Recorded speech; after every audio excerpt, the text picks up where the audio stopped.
Hi, this is Tim of the 1916 Company. Welcome and thanks for logging on. If you love this watch, email me, Team Mosso at the1916company.com for purchase pricing and availability questions concerning this watch.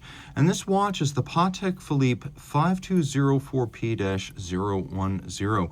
In platinum, it's part of a model family launched in 2012, the successor to the 5004. It's a split-second Perpetual calendar. In 40 millimeter diameter, it's 14.5 millimeters thick, it's 46.8 from lug to lug. It has a 20 millimeter spacing between the lugs. We'll throw it on my wrist, which is 16 centimeters in circumference, and you can see it fits quite well. It's bigger than the 5004, but it's not big.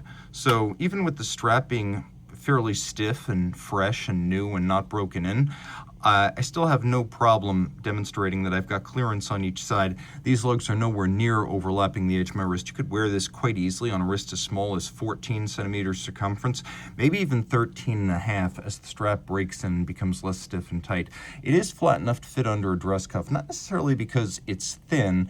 It's only mediocre in terms of thinness, but you can see how the case flank is very generously sloped, and then we have a concave bezel, so a sleeve can ramp up and over this if you want to wear it with formal tight sleeves or cuffs. The strap, as you can see, is high-grade alligator leather. It is a Patek Philippe factory strap, calfskin on the bottom, no crimping, no gouging. Alligator on the top, black gloss finish. You can see we've got a folded edge with a monotone stitch and pull tab spring bars. You can pull that tab, pop the strap off without a tool. Rolling around, platinum watch, platinum buckle, Calatrava Cross, the logo of the manufacturer. You can see it right there. It's a friction fit system with a little radial spring internally, so that snaps into its socket and it provides quite a bit of security against accidental deployment. Taking a look at the case, we have fluted lug profiles. They taper beautifully. You can see the lugs are welded to the case.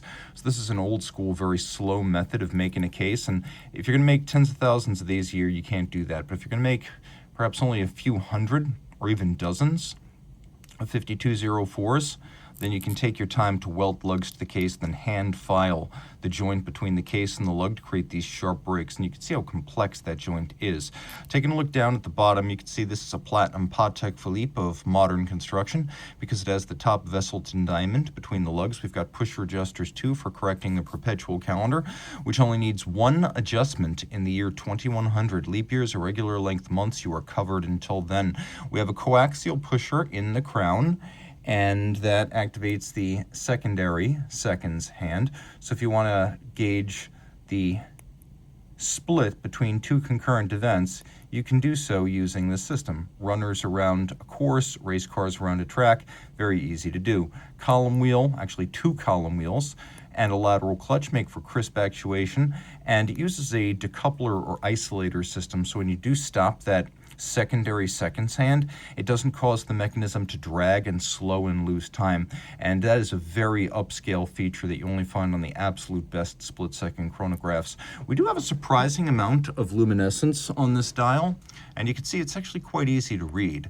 The hands as well as the indices are white gold, and I should mention now that the difference between this, the 5204P-010, and the original 001, it's an easy thing to miss, but the 001 has fully blackened hands and indices, and not everyone likes the look of that. So Patek created this alternative within a year of release to give you these naturally toned white gold hands and indices so they don't have an odd and overpowering black on ivory contrast, because this dial is somewhere between silver and ivory. It has an undertone of color to it and warmth, and the black and stark contrast to the original hands and indices was not to everyone's liking, so you have this more subtle distinction of gold dial furniture on sort of a silver ivory dial. No tachymetric scale. Patek Philippe had good taste here, not trying to crowd the dial with too much information, so you don't have the infamous chin of certain versions of the 5270. We do have a hacking function, so if you pull the crown, it does stop everything. This is a modern in-house Patek caliber. The column wheel feel is exemplary, and it is a lateral clutch, which means you've got a little bit of that extraneous motion when you start it up, but the feel, the tactile pleasure of the action is superb. You've got your day, date, month, moon phase, leap year cycle, and then right here we have an AM PM indicator, so you know when it is nighttime, basically so you know when not to try to use the pusher correctors to reset the calendar. And you can see as the time transitions past 6 p.m., now that little aperture turns blue, so you know it's nighttime now, so don't use the pusher correctors to change the calendar. The moon phase has an adjustment interval of 1 correction every 122 years. We're going to turn it over now. We have the caliber CHR 29535 PSQ, an alphabet soup that basically means it's a split-second chronograph with a small seconds display and a perpetual calendar. Taking a look at what we've got here, you can see it's a fairly large-scale movement that nicely fills this case back. Manual wind, 4 hertz, 65-hour power reserve, stop seconds, column wheel, lateral clutch right here. We've got an instantaneous minute jumper, 34 joules, 6 position adjusted, Gyromax-style free-sprung balance architecture for precise setting and better shock resistance, and then a metal overcoil hairspring to ensure concentric breathing and consistent timekeeping in any physical position relative to gravity. And this is all 30 meters water resistant. I'm not going to wax lyrical about the finishing because it kind of speaks for itself.